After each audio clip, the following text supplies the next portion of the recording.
I'm Adam Collins. This is Crickbuzz Centerstage in the middle of Old Trafford, 2 days before the fourth Ashes Test match. We saw across the Pennines in Leeds that we're set up for a magnificent finale, both in Manchester and then South London. We heard from Stuart Broad and the Australian coach Justin Langer at the press conferences today as we build up towards the first ball on Wednesday morning. For Broad's part, he's still on cloud nine. The whole England side seemed to be after their miraculous victory, thanks to Ben Stokes at Leeds a couple of Sundays ago. Of course, they won't have James Anderson playing in this Test match. The expectation was that the champion from Lancashire would be able to come here, bowl from the end that carries his name in an Ashes Test match and all the rest, but the news from his own warm-up game last week is that his calf isn't right to play Test cricket quite yet, and regrettably he's been ruled out for the rest of the series. But that doesn't dampen the enthusiasm of Stuart Broad. He says the energy is there. They've had 4 days off with their friends and family. They've watched back many Ben Stokes clips and they are ready to roll.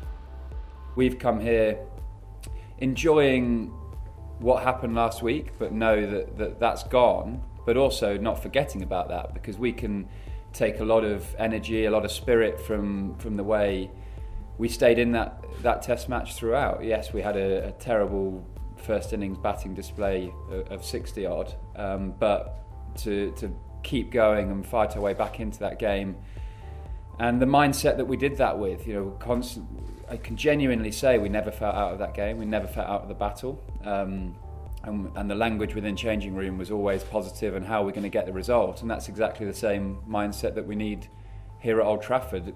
Broad spoke also about the pace and tempo and rhythm he's been able to acquire so far in this series. He did shorten his run-up somewhat during the off-season, didn't play a lot of Test cricket through England's winter series, and he feels a lot more comfortable running at the crease. And no better has that been shown as when he's been delivering down at David Warner, who he's picked up consistently through the series. Broad feels as though historically he's tried to beat Warner on the outside edge, and now he's bringing the stumps back into play. It's been most effective, although Warner did make a half-century in the first innings at Leeds, a crucial innings. And Justin Langer spoke about Warner as well, and the idea that even though he may have looked out of touch and not quite made the contribution he would have liked so far in the series, they might be one big David Warner innings away from retaining the urn.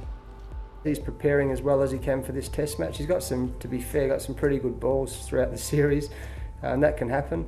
We know how destructive he can be. We know how important he is to the Australian cricket team. I think one great David Warner inning could certainly retain the Ashes for us, in my view. So he's just working hard. We work hard with all the players to make sure they're ready for this Test match, and he's up and about. He knows that he hasn't had the best of series so far. As I said before, the last Test match, when really great players miss out a few times, it puts a smile on your face because you know they're not far off. In terms of the Australian 11 that contest this fourth Test match, well, we don't know yet, but Justin Langer does. He said that they've agreed on a squad of 12 and they're still trying to work out who the fast bowler is, who will miss, but they know who the batting order will be, and they know that Stephen Smith will be back into the Australian 11 batting at number 4. Langer himself was throwing balls at Smith at training this morning. They have no concerns about him facing Jofra Archer. They feel as though he's prepared adequately for that doubtless exciting challenge. We saw what happened at Lords a couple of weeks ago. That's a tantalising contest coming up at some stage in this Test match, but Langer does have to find room for Smith. Will it be Khawaja who misses out? Will it be Marcus Harris who misses out? We're none the wiser in terms of the top order. As for the middle order, there's just been a little bit of a whisper, and Trevor Hohns furthered this concept when he gave a press conference at Derby on the weekend, that maybe they want an extra right-hander against Jofra Archer. He's been so effective moving the ball away from the southpaws, and if that were the case, Mitchell Marsh, who top scored in the tour game, could very well replace Matthew Wade. That's all ahead of us, of course, tomorrow, when we'll hear from the captains, Tim Payne and Joe Root, speaking ahead of this crucial fourth Ashes Test match on Crickbuzz Centerstage. I'm Adam Collins. Talk to you tomorrow.